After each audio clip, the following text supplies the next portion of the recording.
I spent the night with another guy one day before getting married, but the next day this happened. My name is Karen.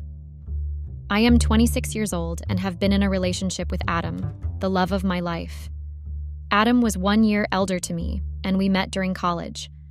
But today, I am not here to talk about my love story. Today, I am going to be sharing something that I did, which was very unlike me. I was out with my friends for my bachelorette party, which was going all fine till I got carried. I am now in a dilemma if I should come clean with Adam about it or just bury it forever and take it to my grave. It's going to be one hell of a long post, so buckle up for a wild ride. Adam and I had been together right from the first day of college. We were in the same classes and quickly became close friends. Our friendship grew stronger as we navigated through the challenges of our coursework together, supporting and motivating each other along the way. I was coming from an all-girls school, and Adam was my first interaction with a guy outside of my family. Adam's presence in my life brought a refreshing change, allowing me to see the world from a different perspective. His easygoing nature and sense of humor made our friendship feel effortless, and I soon realized that he was becoming more than just a friend to me. I wondered if he thought the same about me. As time went on, I started to notice subtle signs that made me question if Adam felt the same way. The way he would look at me, the inside jokes we shared, and the increasing amount of time we spent together all seemed to suggest that there might be something more between us than just friendship.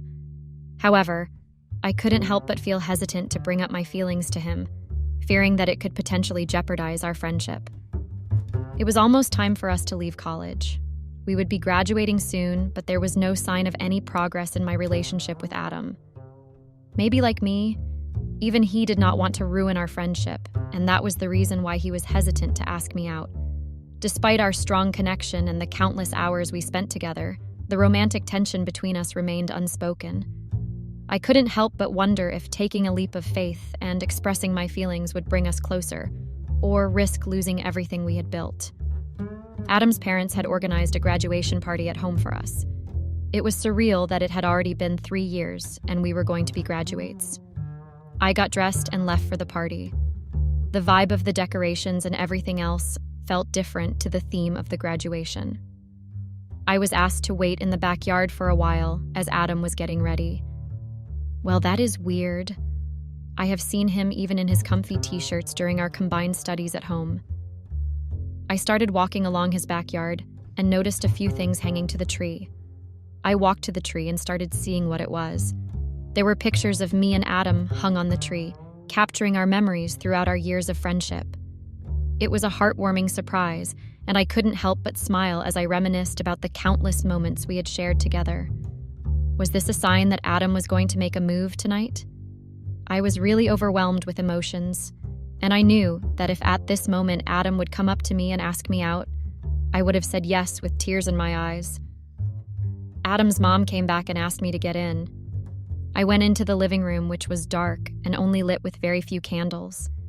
It was difficult for me to navigate the way. I hit my leg as I started to walk forward, so I just stood still, waiting for my eyes to adjust to the darkness. It was still too dark to take a step.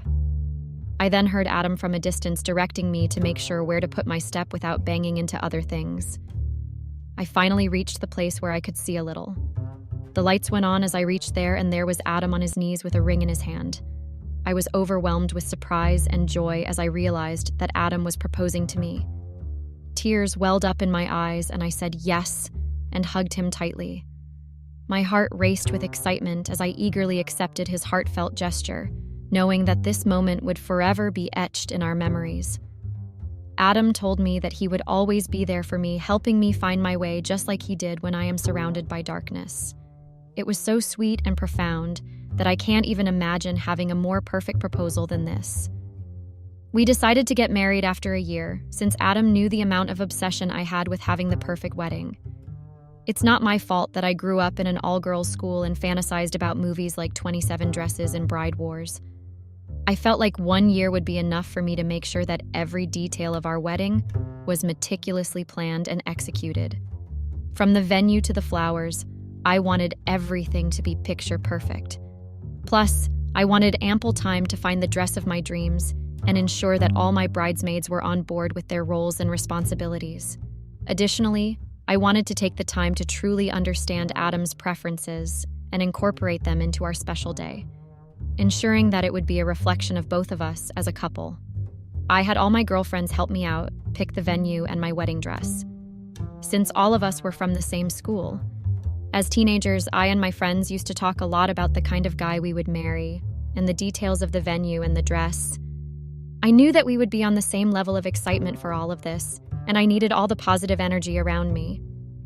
I was very excited about the wedding, which was now a month away. It had always been my fantasy to get married to the guy I loved at a destination wedding with all my friends as my bridesmaids. It was finally happening, and I could not ask for anything more in life. The anticipation grew as the big day approached, and I couldn't help but feel grateful for the support and love of my friends throughout the entire process. We had shared countless dreams and aspirations together, and now we were witnessing one of them come true. I was also very thankful to Adam for keeping my fantasies and desires in mind and not getting irritated with my overenthusiasm with the preparations for the wedding. Adam wanted to give me a week's break before the wedding so that I could relax and pamper myself without stressing about the wedding. We flew out 1 week before the wedding to Miami. I checked into the hotel and went to my room. All of my girlfriends were waiting for me in the room to give me a surprise. They had decorated the room with balloons, streamers, and a banner that read, "Bride-to-be." I was overwhelmed with joy and gratitude for having such amazing friends who went above and beyond to make me feel special. We spent the evening laughing, reminiscing, and indulging in delicious treats as we celebrated the upcoming wedding. It was the perfect start to my week of relaxation and pampering before saying I do. My girlfriends had organized a bachelorette party for me 2 days before my wedding. Adam was the only guy I had ever been with all my life. On the way to the club, my friends kept making fun of me for not trying to experiment or even try to consider having a little bit of experience with other guys before I decided to tie the knot. I always felt that I had been lucky that Adam was my first boyfriend, and I knew that he would never disappoint me. I did not have the need to find any other guys as he had everything that I wanted in the man I would be marrying. I was confident in my decision to marry Adam, as our relationship had always been fulfilling and loving. However, as my wedding day approached, a small part of me wondered what it would be like to have experienced other relationships. Nonetheless, I knew deep down that Adam was the one for me, and that our love was strong enough to withstand any doubts or curiosity. I trusted my instincts and believed that true love doesn't require comparison or exploration. The comments from my friends did make me wonder if I was missing out on something. Nonetheless, my unwavering love and satisfaction for Adam reassured me that I had made the right choice. The party was at a club that my friends had shortlisted, as it had the best bar and the perfect music. There were lots of drinks, and the music was just right. My friends wanted me to let go, as this would be the last time I would be able to have fun without thinking about the consequences. Initially, I was a little hesitant, but I felt a little bad for being a spoilsport, as they had put so much effort for me to have fun. So I decided that I should agree to their demands and have a little fun just for today. I ordered a round of tequila shots for everyone as a sign that I was agreeing to what they had planned for me. As the night went on, the atmosphere became more lively and carefree. The laughter and cheers filled the air, creating a sense of liberation. I let go of my worries and embraced the moment, realizing that sometimes it's important to indulge in spontaneous experiences without overthinking about the consequences. I wanted to show my friends that I could be fun and crazy and not be stuck up all the time. We went to the bar, and I ordered another round of shorts. As I was on my last shot, I felt a pair of unfamiliar hands on my back. I turned around and saw that it was a male stripper. I had asked my friends not to plan something wild and crazy like this. But my friends, being my friends, of course, did not listen to anything that I told them. The male stripper held my hand and took me to the dance floor. He started his sexy moves, trying to impress me. I decided to act as if I was enjoying myself and danced along with him. I tried to match his moves and be in the moment. He slowly made his way to the center of the dance floor and made me sit on a chair that was waiting for me. There was a spotlight on the chair, and everybody around me started cheering for me to take the seat. There was an announcement from the DJ to give it up for the soon-to-be bride. I did not want to ruin the fun, so I went ahead and took the spot I was supposed to. The stripper then started dancing around me and then gave me a lap dance. I was feeling all kinds of things in my stomach that I wasn't sure if it was because of the drinks or the lap dance. I told my friends that I needed some air and got out of the club. I puked everything that I had been drinking and was feeling much better. I went back inside and made my way to the bar. I was trying to ask for some water, but the bartender was too busy to even look in my direction. He was busy flirting with another girl. I was about to give up when I noticed a bottle of water placed beside me. I felt very unsure as it might have been spiked. To my surprise, it was unsealed, so I opened it and drank. I was feeling so good after hydrating myself. I noticed that the guy on my right was looking at me with a smile plastered on his face. I gave him a very annoying look as I knew guys always thought that it was easy to pick up girls at a bar. He said that usually in such situations people say thank you. I was not interested in talking to him and was about to go back to my friends when he asked if he could get his water back. I felt embarrassed that he was trying to help me, and here I was being very mean to him. I told him that I was sorry and I could make up for it. He said there was something I could do to make up for this mistake.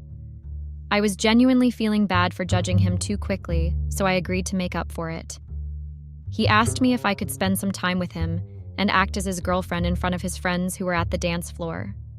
I wasn't sure if he was making up stories just to get talking to me or he was really serious. I decided to see for myself and that it would be okay if it was true. I would just be helping someone in need. I agreed, and we went with him to the dance floor holding each other's hands. He pulled me by my hand and took me to where his friends were. He introduced me as his girlfriend, but nobody would believe him. They said that the only way they could believe that I was his girlfriend was if we kissed each other. At this point, things were getting really awkward, and it would be absurd for me to do something like kissing a stranger so spontaneously. I was trying my best to think of a way to get out of this situation, then even before I could realize, he kissed me. It was a very passionate and electrifying kiss. I could not stop myself from reciprocating it. I almost forgot that I did not know him. He looked at all his friends and told them if they would believe it now. They all looked satisfied that I was indeed his girlfriend. He excused us from them and said we were going to the bar for a few more drinks. He kept apologizing profusely for what he did back there, as he had no choice. He had to make sure that his friends stopped making fun of him for not having a girlfriend. I told him that it was not okay, but I understood where he was coming from. We ordered a few drinks, and he told me that it was on him for what he did just now. I wanted to refuse, but he was insistent. The DJ started playing one of my favorite songs, and I pulled him to the dance floor. We started dancing, and I'm not sure if it was the alcohol or the kiss that took over me. I started swaying to the beats of the song and whispered in his ear that he was a good kisser. He smiled at me and whispered very slowly in my ear if I wanted some more of it. I guess there was no harm in flirting with a stranger. I mean, we're never going to meet ever again in our lives. I would be married in the next 2 days, and he would be, I don't know, finding a girlfriend for himself. I thought there was no harm in being a little naughty, as today was all about letting go. I took my face very close to his lips and pecked his lips lightly. That was a cue to him, and he kissed me back very aggressively. There was something different about the way he kissed me that I could not get enough of it. After making out for a while, I realized that my friends might be searching for me. I told him to wait on the dance floor and that I'll be right back. I found my friends who were searching for me outside. I went to them and told them that I wasn't feeling too well and that I had to go home. I asked my friends if they had planned anything else that I would be missing. They told me that the stripper was the last thing that they had planned, so I was happy that I would not be ruining their fun. They asked me if they could help me get back to the hotel, to which I said that I would be fine. I knew I was being a bad friend by ditching them in the middle of a party organized by them for me, but they were not wrong in telling me that today would be the last day of my freedom. I could never be able to do anything as random as this ever again in my life. I hugged and thanked them for everything that they had done for me today, and also all help that they did with the wedding preparations. I was truly grateful to have such wonderful friends. I went to the dance floor and started looking for the guy I just met and kissed. I found him waiting for me at the dance floor just where I had left him. I pulled his hand and took him out of the club. Once we got out of all that music and noise, I asked him if he had a car. He looked at me with mischief in his eyes as if he understood what I was thinking. I told him that it's not what he's thinking. It's just that I wanted to get out of here. We got in the car and sat in silence for 1 minute. I was waiting for him to drive, but I don't know what he was waiting for. After about a minute, I looked at him with a puzzled face. He said that he was still drunk and cannot drive. I was about to get out of the car when he suddenly pulled me towards him and started kissing me. I tried to resist this for like 10 seconds, but he was so good that I just wasn't able to stop myself. He kept whispering sweet nothings in my ear that made me blush. He asked me to move to the back seat as it was more spacious. We moved to the back seat and started kissing each other again. We started undressing each other without breaking the kiss. After making out and being completely spent, we just hugged and lied down together. This was the wildest thing I had ever done. It had always been my fantasy to make out in a car. Adam had never been to the wild. He was always well-disciplined and a well-mannered gentleman. He never even allowed me to do anything stupid or crazy. What I did just now felt so right and so good that I forgot about everything else. After lying naked for a long time, we slowly got up and dressed ourselves. As I was about to get up and leave his car, he told me that I was the wildest person he had come across in his entire life. I could tell that he was a smooth talker who knows how to make girls blush. I thanked him for the compliment and decided to leave when he got up, came closer to me and kissed me again. Oh God, he was making it very difficult for me to leave. I just wanted to keep kissing him for a really long time. He knew he had that effect on me. He whispered in my ear that there was some motel nearby where we could crash for the night. Since he was drunk, he couldn't drive me home and would not like for me to go all by myself so late at night. He told me that he would be sober by morning and could drop me home then. I knew exactly where this was going, but I pretended not to and agreed to what he was saying. This was probably the last time I would be meeting him, as I really wanted to make the most out of tonight's situation. For me, it was like a sign from God to forget everything and enjoy it to the fullest. So we went to the motel and got out of the car and walked towards the room. We booked a room at the motel for the entire night. On our way to the motel, we bought a few bottles of beer to enjoy the night. We sat on the bed and there was an awkward silence. I decided to break the silence by opening a can of beer. I passed a can to the guy and we started drinking. I know that being sober would not help me to continue this. As we drank, we became a little more relaxed and started kissing each other. I could see that both of us would be blaming the alcohol in the morning for whatever happens tonight. We started making out again on the bed, which was much more spacious than the backseat of the car, to be very honest. I was enjoying the bed much better, as it had more room to access a lot of parts that I previously couldn't. We were making love and touching each other everywhere and moaning loudly. After some time, we got tired and just lied on the bed. I could not remember the last time I had so much fun having sex with Adam. I woke up the next morning to the sound of my alarm blaring in the room. I tried to find my phone, but everything looked so different and so new that I did not realize where I was. I finally found my handbag, pulled out my phone, and switched off the alarm. I sat on the floor trying to make sense of where I was. This was definitely not my hotel room. I tried to recollect the events from last night and looked at the bed. There was someone sleeping on the bed completely naked, and I had no idea who it was. I didn't realize that I was naked myself. Oh shit, did I just make out with someone I met yesterday at the bar? I don't even know his name. I wasn't that drunk that I don't remember what I was doing. I mean, I do remember what I did, but it was not like me to act this way. My head was spinning. I did not know if it was because of the hangover or the realization of what had happened last night. I started looking for my clothes, dressed myself, and slowly gathered my belongings, and rushed out of the room, making sure that whoever was sleeping did not wake up. It would have been too embarrassing if he woke up and started to have a conversation about last night. I definitely did not want him talking to me or to do anything with me. I was happy to get out of there unnoticed and without further complications. I got into a taxi and started making my way towards the hotel we were staying at. I pulled out my phone and saw lots of messages and missed calls from my friends and Adam. I was panicking right now, as I did not know how to handle the situation. Should I tell the truth or lie to them? It was my wedding tomorrow, and I knew for sure that I did not want the events from last night to affect my wedding in any way. I tried going through the messages from my friends. All of them just said that they were worried if I had reached the hotel, as I was not answering their calls or replying to their messages. They did come and knock on the door, but I never answered. They were worried if I got sick right before the wedding. There was no sign of doubt from any of them that I wasn't in my room. That was a good thing. I sighed in relief. I then read Adam's messages that he came to my room in the morning, but I wouldn't open. He too was worried and wanted to make sure that I was okay. I looked at the time, and it was almost noon. Should I tell Adam that I slept with my friends because I was too drunk after the bachelorette party?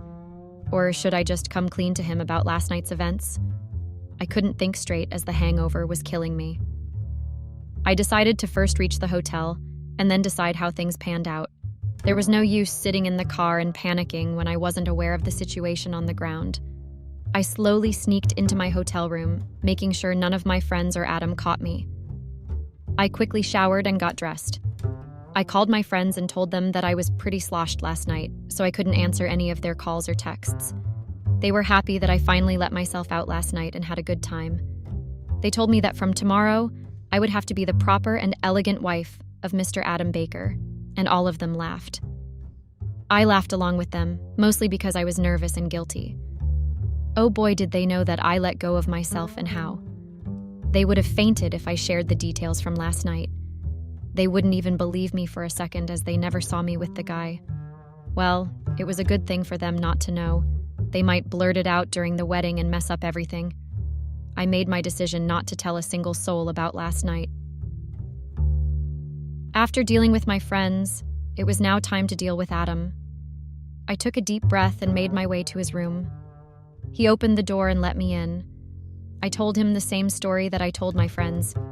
Of course, if I was going to lie, then I might as well keep it consistent. I didn't want to get caught up in my own lies. We all then gathered for the dress rehearsal. As I walked down the aisle, I saw Adam standing at the aisle, and standing beside him was the best man. There was a look of horror on my face when I saw the best man. He was the guy from last night from the bar. He had an innocent smile on his face, as if he did not even recognize me.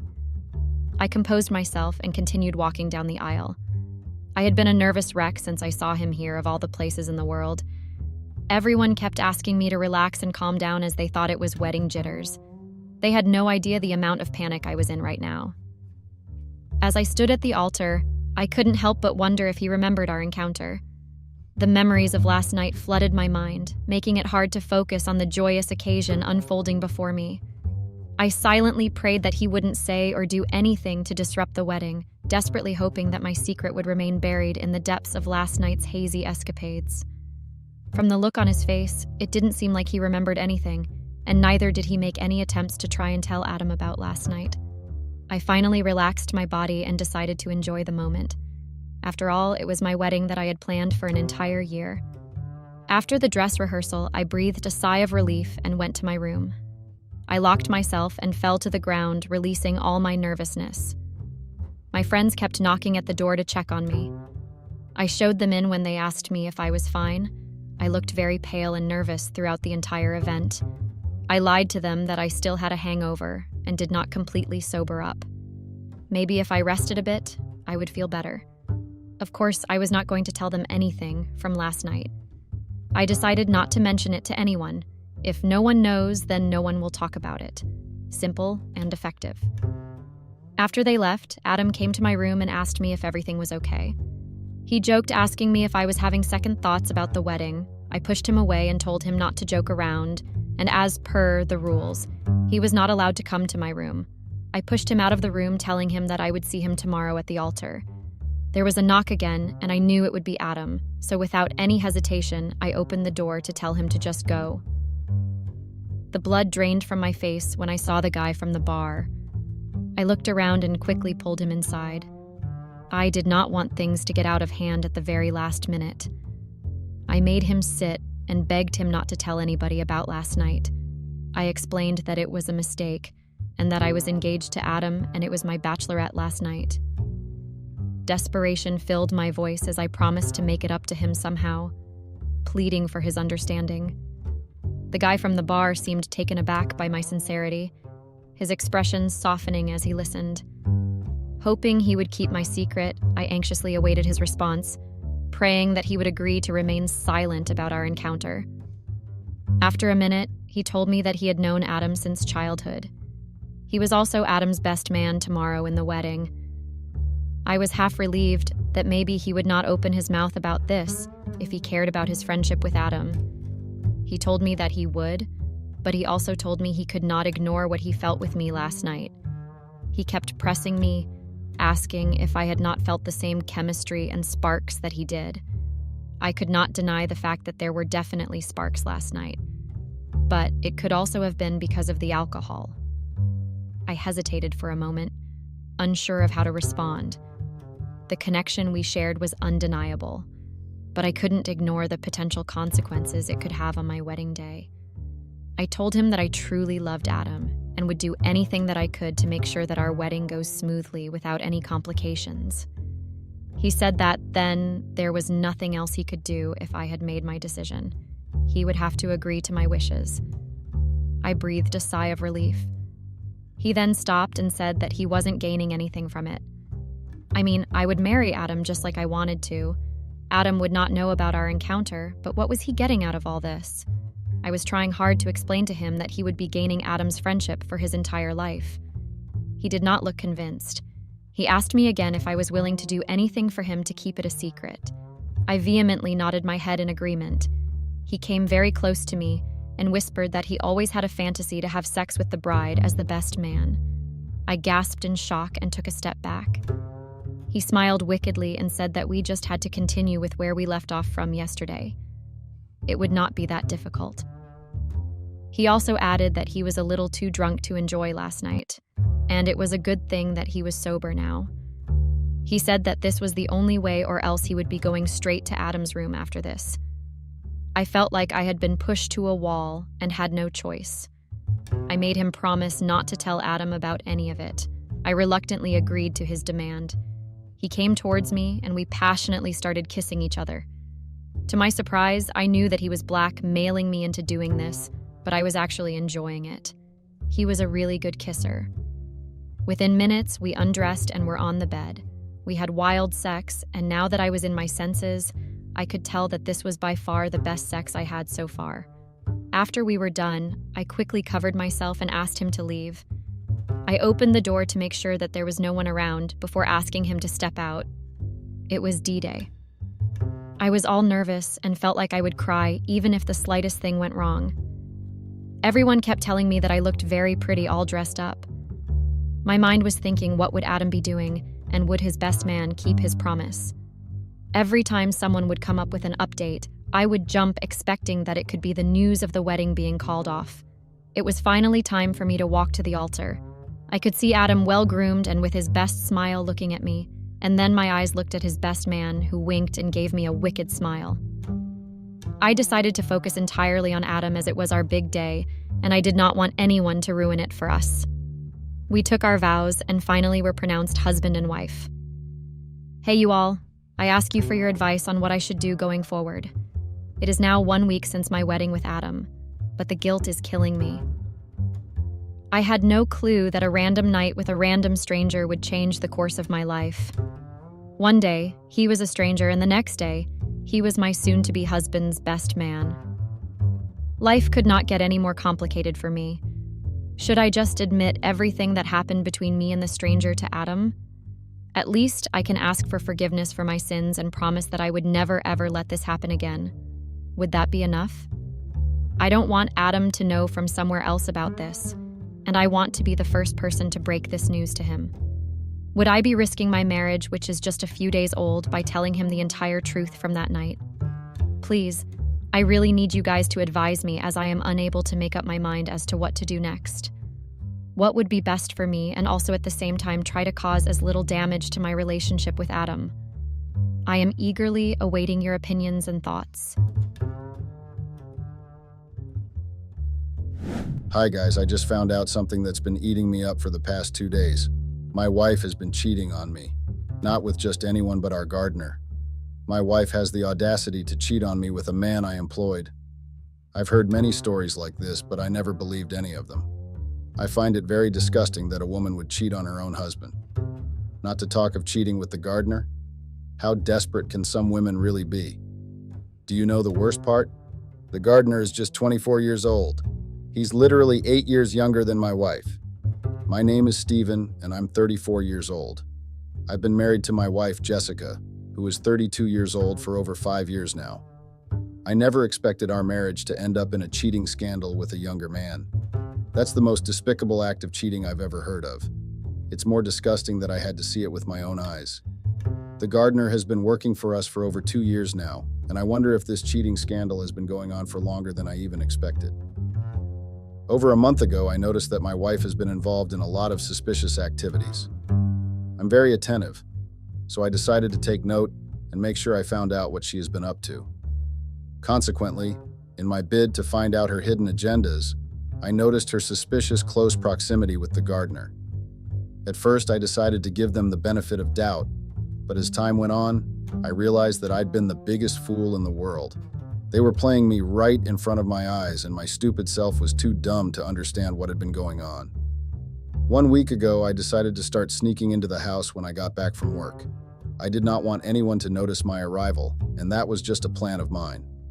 All my efforts were not in vain, because I was able to find out all the hidden secrets I didn't know existed. My mother used to tell me that sometimes the more you look, the harder it becomes for you to see.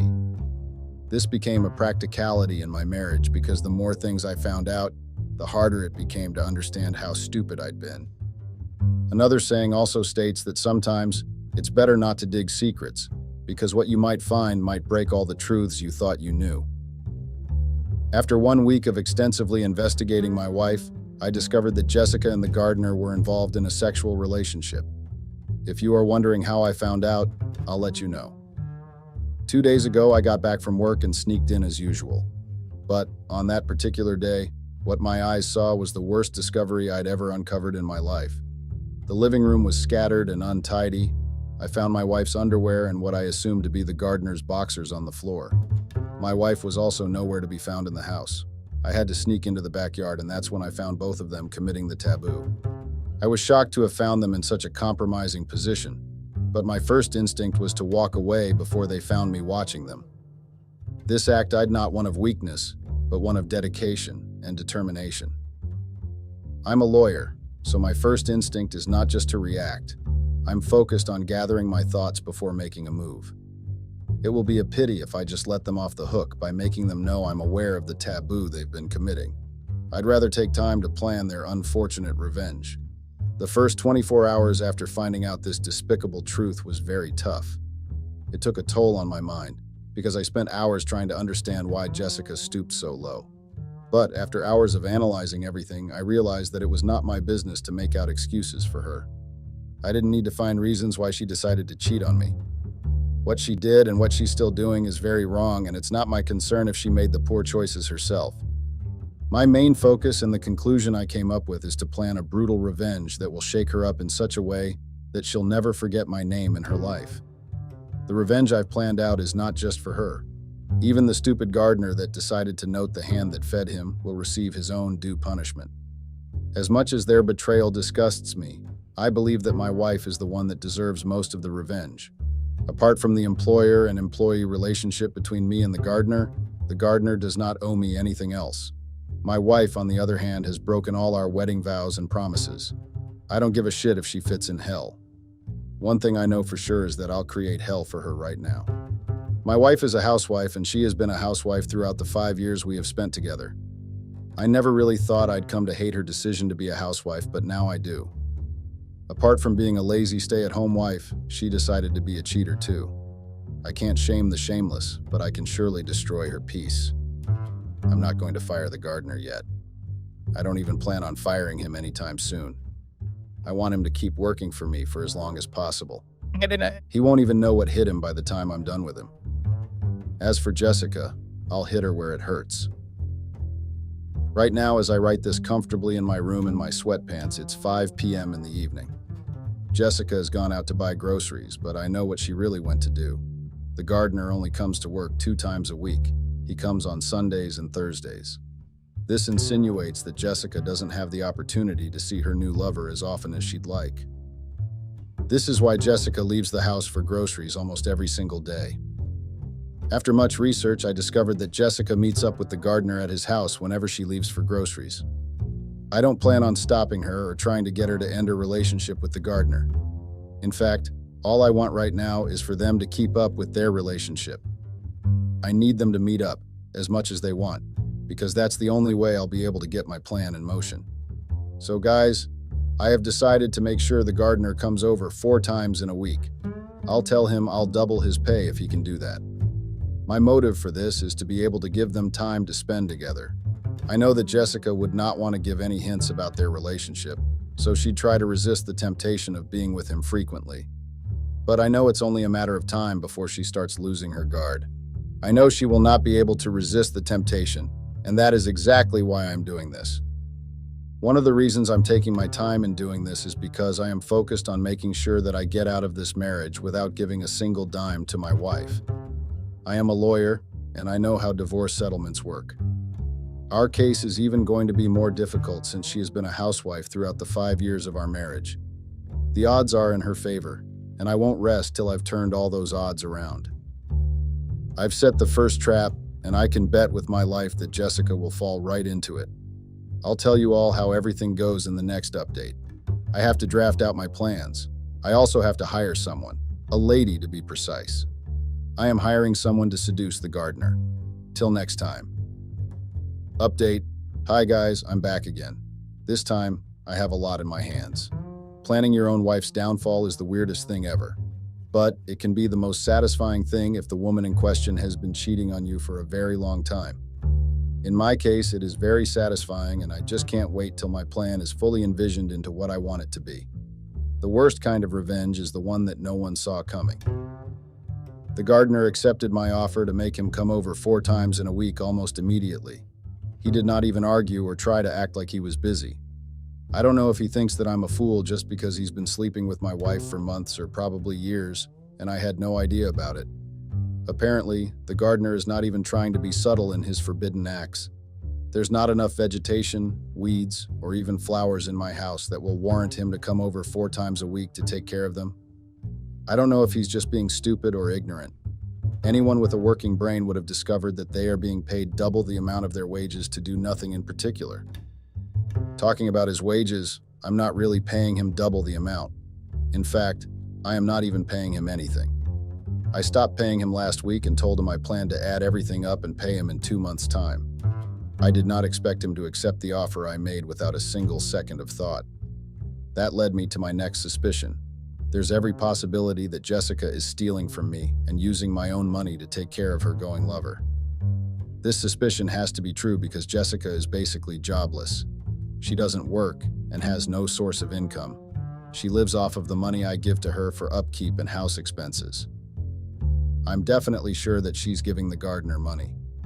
That's the only reasonable reason why a going boy who works as a gardener to feed himself would accept not to be paid for 2 whole months. I promised to add $50 to the money just for his patience.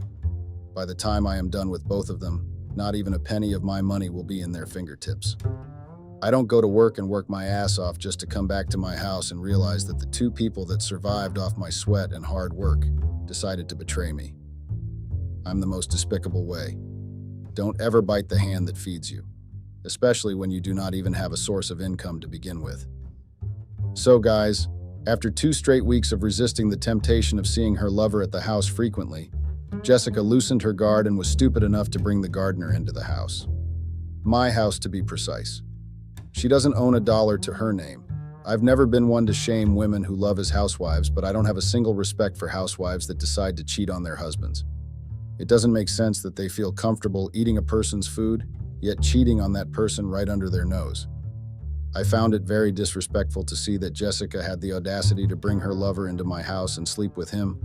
I anticipated her losing her guard, but I never imagined that she'd stoop that low. Where is the respect? Quite literally, where is the backyard?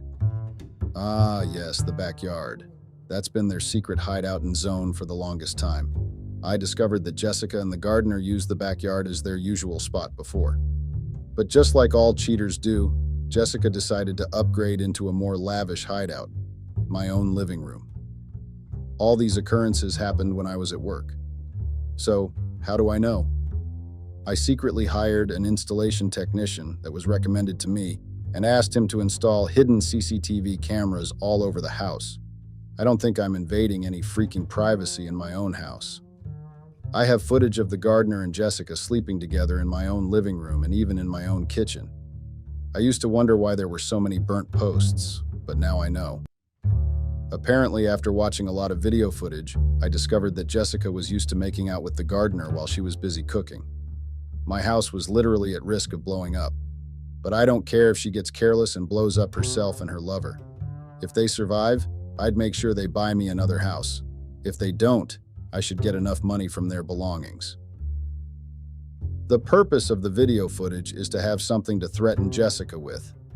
This is a part of my plan just in case she decides to ask for alimony. I swear that I'd rather skin myself alive than give Jessica a single cent from my hard-earned money. There's no chance that I'm doing that. Do you guys remember when I said I was going to hire a lady to seduce the gardener? I already hired someone. Let me tell you this for free. It was not easy getting someone who was willing to do the job. But, as a lawyer, I have friends with connections who know people like that. They usually go undercover to extract vital information, not to seduce men, but I was able to convince one of them. This plan just has to work because the amount of money I'm parting with just so I can pay the lady I hired is just too outrageous to be ignored. I'm betting a lot on the execution of this revenge, and I can only hope that it goes exactly how I've planned it. The purpose of hiring someone to seduce the gardener is simple. I want the gardener to cheat on Jessica.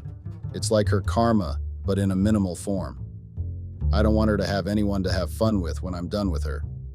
Not even her little gardener would be there to receive her. The lady I've hired is a very professional lady. Her aim is to get the job done and get her full pay. I chose her out of the rest because I wanted someone who was ready to do the job with no strings attached. That's very important because sometimes some people get too carried away and they start doing things they're not meant to do. I don't want that to be an occurrence in this situation. The name of the lady I've hired is not going to be revealed because I want to keep her identity private. She's an agent, so her name might be recognized. I don't want to put her at risk, so I refer to her as TT. So guys, kindly take note that TT is the name I'll refer to the lady I hired as. I told the lady everything she asked me to tell her. In order to maintain secrecy and efficiency, she asked for quite a lot of information from me. She asked for the full details and even the schedule of the gardener. It was difficult for me to figure out his life schedule outside of my house, so I had to hire a PI. Yes, guys, these are the extreme measures I had to go through just because I wanted her work to be done efficiently. She needed his schedule so she could make their meeting look natural and unplanned. I don't know whether they're going to go as far as getting intimate, but I really hope they do. I told her that if they ended up getting intimate, I'd need pictures. The pictures do not need to be revealing.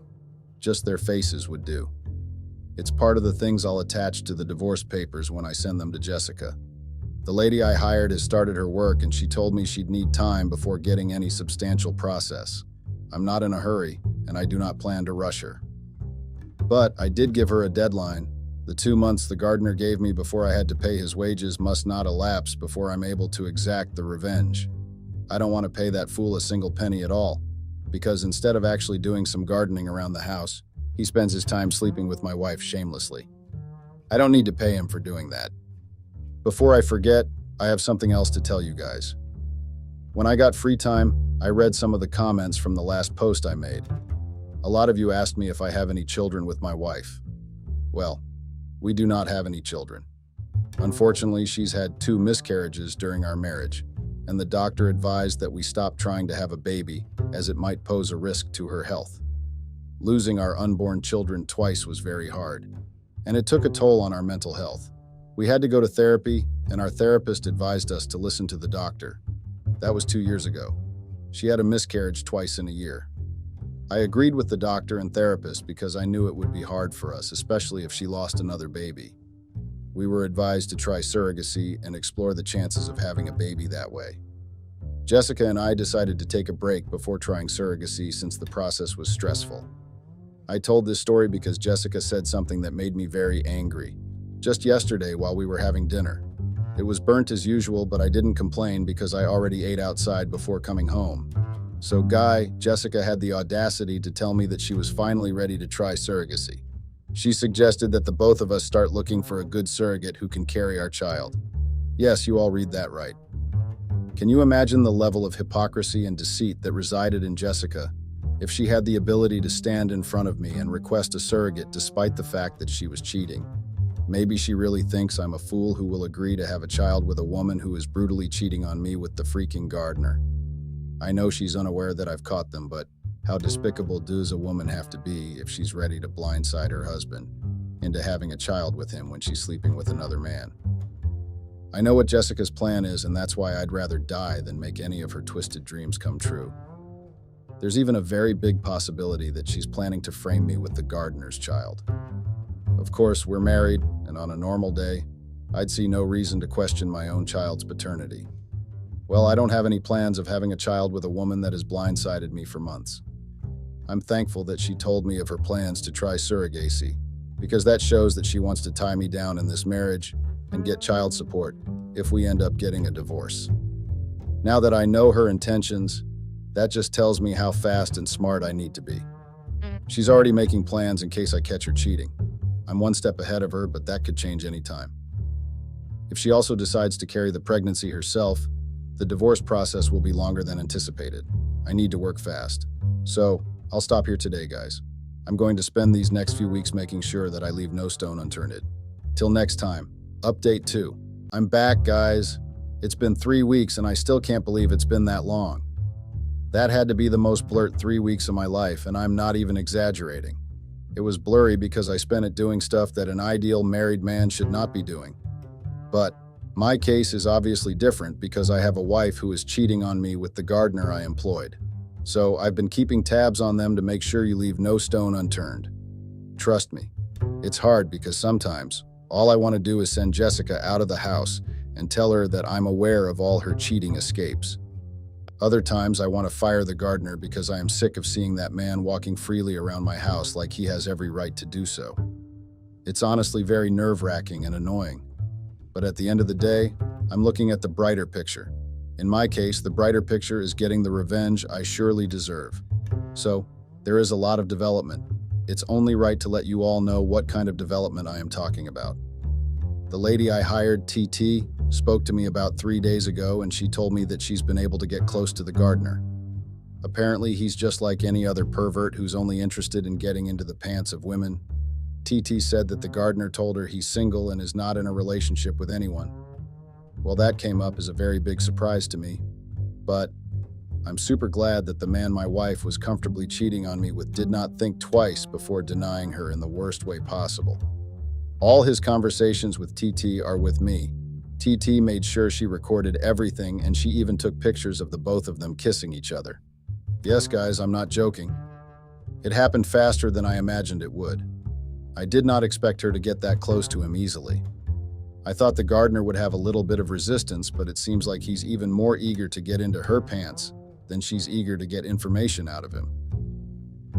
Lol, I don't even pity Jessica at all because she got exactly what was coming for her. I can't wait to see her face when she realizes that the gardener she happily risked her marriage to have an affair with is denying her like he never knew her. Those pictures, videos, and recordings will be part of her divorce gifts. Instead of an alimony, she'd get a movie of how stupid she had been. While all this was going on during the past 3 weeks, I decided to talk to my friends and colleagues who are also lawyers. The purpose of speaking to them was because I needed a lot of advice on how to divorce Jessica without giving her a dime of my money. It was a lot of work, guys.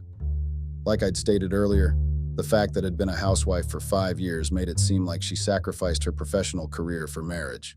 Before I proceed, I'd like to extensively tell you all that I was not the one that requested Jessica become a housewife. That was all her choice, and she made it on her own. Well, she didn't even have a job before I married her, so I don't see how she gave up anything. My friends and I spent days trying to look for the perfect argument in court in case Jessica decided to fight for alimony, and we came up with something substantial. Even though it was substantial enough, my friends still drafted out a plan for me. I got the divorce papers ready, and part of those papers also stated that Jessica would forfeit the right to ask for alimony. Those papers were given to me separately, and my friends instructed me to make Jessica sign those papers as soon as possible. It's a very hard task because no one would want to sign anything without reading it first. Jessica is not aware that I know of her secret affair yet. If she sees the papers that suggest she'd forfeit her alimony, I'm sure she'll be able to guess what I am up to. I do not want that at all because I don't want her to see me coming. I spent days thinking about what to do, but I came up with a good plan. I've collected the divorce papers and I plan to make Jessica sign the divorce papers as well as the papers that suggest that she forfeit the alimony. Even though I've thought of this plan already, I know how hard it's going to be to make her actually sign them. I know it will be impossible for her to sign them when she's sober, so I have decided to lace her drink. I know I'll get comments saying that I'll be doing the wrong thing, but it's my only option. Cheating is also wrong, and she did not think twice before cheating on me. I don't see why I have to be the one who is reasonable and fair. There's nothing fair in what Jessica has and is still doing to me. I don't plan on being fair to her at all. I know she likes to drink after every makeout session with the gardener. When they are done with their rubbish in the living room, she gets a drink from my minibar and starts drinking after the gardener leaves. I know this routine thanks to the video footage I have of both of them. The surprising thing is that the gardener still comes to see Jessica like he usually does. He's not acting like he's the same man that's flirting with TT. I still don't understand how their dynamic is. I don't know if TT had slept with him yet or not. It's been 3 days since we last spoke and she told me things were getting pretty serious between them. I've told her that she doesn't need to get intimate with him, but I don't know if she plans to. That's honestly none of my business at the end of the day. Now back to the matter at hand. I plan on lacing Jessica's drink tomorrow. I had to research the strongest types of stuff that could knock someone out. I just want her to pass out for a while so I can use her thumbprint. If she's able to stay conscious, I can use her signature too. These are the plans I have in place and I really hope that it works. It just had to work because I have spent a lot of time, money, and effort on this, and I'm betting a lot on it. If it works, I can boldly say that I got the perfect revenge and Jessica will be served with her karma. There's still a long way to go, but I hope that this process is leading me to the right part. It just had to be a step in the right direction because I am tired of this back and forth process of watching Jessica cheat on me. I can't wait for this process to be over once and for all. The next update will hopefully be the final update. I can only wish that it is. Until next time. Update 3. This is the last update. My wish of this being the last update came to pass and I am very excited. It's been a very long journey and I'm really relieved that it's finally coming to an end. The weeks of work and unnecessary money wastage has been worth it, and that's just luck being on my side. This whole thing could have gone in a bad way and Jessica could have actually won. But I'm thankful that the case is different and I'm smiling as I write this. Well, I'm not smiling because everything was perfect. I'm smiling because all the wrong things that could have happened did not happen. Well, let's get back to where I stopped in the last update. I told you all how I planned to lace Jessica's drink. I did so, and she fell right into my trap. Thanks to the video footage and studying her exact routine, I was able to efficiently realize that she loved to drink a particular wine I had in my bar. I don't know if the wine is just her way of nullifying the sins she committed by cheating on me. I laced that wine and she took it just like I predicted. Barely 30 minutes after taking the wine, she became unconscious. I sneaked into the house because I'd been outside watching the CCTV footage in my car. I carefully brought out the papers and tried to get her thumbprint. Let me tell you this for free, guys. It was not easy at all. But I did not give up because I was very determined to exact my revenge. I could not make her sign because she was practically knocked out and the signatures would have come out funny and suspicious.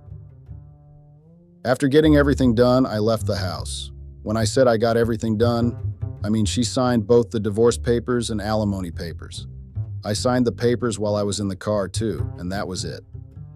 When I got back from work in the evening, Jessica was furiously waiting for me. I didn't really expect anything less because I knew she was going to realize that she'd been drugged. I did not worry about her finding out because everything I planned to do was already done. I don't think I can really explain what Jessica looked like when I came back from work that day. I can still vividly remember the anger in her eyes. She looked like a predator looking for its prey, lol. I wanted to laugh immediately, but I held it all in. I just wanted to see what she would say to me. I can assure you guys that she did exactly what I expected. She started throwing things at me and accusing me of several things. If you're wondering why she accused me immediately, I'll tell you why. When a person thumbprints, the mark is obviously left on their fingers, and that was the same case for Jessica. I had something that would have cleaned everything up, but I refused to do that. I wanted her to see the marks on her fingers so she could spend hours trying to figure out what had happened. After minutes of arguing by herself, Jessica calmly asked me what the things on her fingers meant. I didn't bother explaining anything to her. I just threw the photocopy of the divorce agreement and alimony forfeit file to her. I can still remember how shocked and confused she was. She looked like the world had caved in with her right in the middle. I'd always imagined what her face would be like when I told her the truth, but I never imagined that it would be as bad as it was. I enjoyed every moment of watching her eyes widening as she tried to piece the puzzle together. When she finally understood what was going on, she screamed on top of her lungs and called me several names. She looked like a freaking mad woman, and I loved every moment of it. Before that day, I didn't really plan on exchanging words with her, but I lost all of my control. I told her all the demeaning things I imagined her as in my head. I made sure my words made her cry, and that was when I left her crying in the living room. I did not waste any time before going upstairs and throwing her clothes down the stairs. I didn't even spare underwear. I threw them all, and it gave me satisfaction to watch her pack it up shamelessly. Weeks before that day, it killed me to come back home and see Jessica sitting confidently on my bed. It killed me to see her strolling around the house with no guilt at all. The only thing that gave me comfort was the knowledge of the perfect revenge I'd planned out for her. So when I threw all those things at her, I knew that I'd gotten the peace I knew I wanted. Jessica tried to play the victim game. She tried to be me and tell me just how sorry she was, but I didn't listen to any of it. I was not ready to listen to the words of a shameless cheater. Before she left the house that night, I made sure I called TT. She was at the gardener's rented apartment. I told her Jessica might come there, so she should make sure the gardener sent her away. I also told her to introduce herself as the gardener's girlfriend. In addition to that, I told Tina to give Jessica the pictures I'd put together. Those pictures contained images of the gardener and TT cuddled up together. I waited for 2 hours after Jessica left the house with her things before I called TT. She told me that Jessica came to the gardener's apartment like I predicted, but she made him chase her away. TT also said that she was able to give Jessica the pictures. She told me how Jessica almost collapsed and how she broke into tears. I did not care to listen to the rest of the story. TT left the gardener's house the morning after Jessica's visit. Her work was done and she stopped contacting him. That same day after TT left the gardener, I visited him in his apartment. I threatened him with the footage and pictures of him and Jessica and told him I'd release it to his family, friends, and future employers unless he told me what Jessica's bank pin was. Yes, I got to know that Jessica gave him her card to use wherever he liked. The gardener tried resisting at first, but I threatened to make him lose all his future jobs by telling them how he slept with his previous employer's wife. That scared him enough, and he gave me Jessica's card and PIN. All Jessica had left in her account was $1,000. I took it as the minimal compensation for all she took from me. I did not pay the gardener his 2 months' outstanding wages, and he was not stupid enough to ask for it. 2 days after the withdrawal, Jessica bathed into my house with her parents. They tried begging me, but I refused. I told them the marriage was over and that I could not forgive my own wife cheating on me with the gardener. After hours of failed resolution, Jessica got upset and accused me of stealing from her and forcing her to sign the alimony forfeit papers. She said she was going to take me to court, so I showed her all the video footage and pictures of her and the gardener. I threatened to release them and ruin her reputation if she dared resist the divorce. I also warned her to accept the no-settlement divorce conclusion and forfeit the alimony in court.